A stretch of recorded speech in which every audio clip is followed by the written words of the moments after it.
Hi friends, welcome to दृष्टि foundation की legal classes में। मैं पुनीत आज डिस्कस करूंगा मरीन पॉलिसी के बारे में, मरीन इंश्योरेंस के बारे में।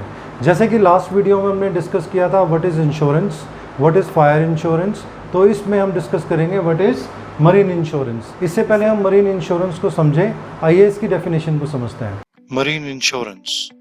Marine insurance is a type of insurance that covers cargo losses or damage caused to ships, cargo vessels, terminals, and any transport in which goods are transferred or acquired between different points of origin and their final destination. तो अब हम marine insurance को समझते हैं वो क्या कहती है। जैसे कि फायर इंश्योरेंस है वैसे ही मरीन इंश्योरेंस है। अब सिर्फ इनमें डिफरेंस ये है, वो फायर की वजह से जो भी आग लगती है तो फायर इंश्योरेंस कंपनी उसका क्लेम देती है। ऐसे ही मरीन इंश्योरेंस में कोई भी नुकसान अगर वॉयज के दौरान यानी कि वाटर पे कोई भी ट्रैवलिंग हो रही है सामान की, गुड्स की, एक जगह से दूसरी जगह, उसमें कोई नुकसान होता है तो मरीन इंश्योरेंस इसको क्लेम को, डैमेजेस को पे करती है।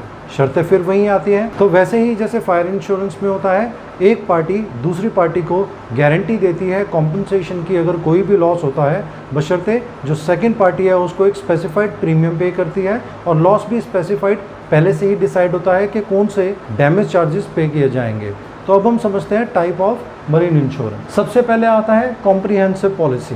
जैसे कि फायर इंश्योरेंस में था वैसे ही कॉम्प्रिहेंसिव पॉलिसी मरीन में भी सेम तरीके से ही समझी जाती है कि कोई भी नुकसान होता है अगर थ्रू वॉयज के दौरान या किसी भी और कारण की वजह से अगर वॉयज हो रहा है आपका गुड्स, तो उसको कवर करती है मरीन पॉलिसी। स्पेसिफाइड अमाउंट होना चाहिए, स्पेसिफाइड लॉस और डैमेज उसमें पहले से ही प्री डिफाइंड होना चाहिए। वैसे ही सेकंड आती है फ्लोटिंग पॉलिसी। फ्लोटिंग पॉलिसी में क्या है कि अगर आपका सामान कहीं से भी, किसी भी स्टेट से, एक स्टेट से दूसरी जगह पे ट्रैवल हो रहा है, ना सिर्फ वहीं का जो इंश्योरेंस है आपको क्लेम मिलेगा अगर कोई डैमेज होता है थ्रू वॉयज या वाटर ट्रैवल, अगर किसी और स्टेट से भी, सेकंड स्टेट आपने पिक कर रखी है तो वहाँ से भी यही चीज़ें फॉलो होती हैं। अब थर्ड आती है पोर्ट रिस्क पॉलिसी।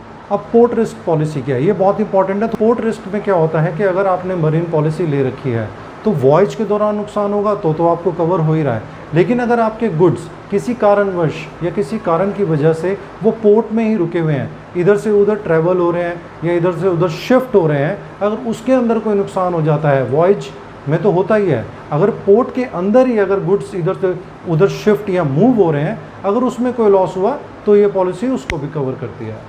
उसके बाद आती है टाइम पॉलिसी। टाइम पॉलिसी क्या कहती है? टाइम पॉलिसी कहती है कि मैं एक स्पेसिफिक टाइम के लिए पॉलिसी लेता हूँ, फॉर एन एग्जांपल 1 साल के लिए। तो 1 साल के लिए मेरा सामान कहीं पे भी ट्रैवल हो रहा है, ए पॉइंट से बी पॉइंट में या ए पॉइंट से सी पॉइंट में, विद इन अ ईयर कहीं पे भी मेरा जो सामान है वो ट्रैवल करेगा। अगर वहाँ पे कोई लॉस होता है तो उसको मरीन पॉलिसी कवर करती है। उसके बाद आती है वॉयज पॉलिसी। अब वॉयज पॉलिसी क्या है? वॉयज पॉलिसी का मतलब है कि सिर्फ ट्रांजिट के समय यानी कि सिर्फ ट्रैवलिंग के समय अगर कोई नुकसान होता है तो वॉयज पॉलिसी में मेरे को डैमेजेस जो लॉस हैं वो हमें इंश्योरर पे करेगा। उसके बाद आता है मिक्स्ड पॉलिसी।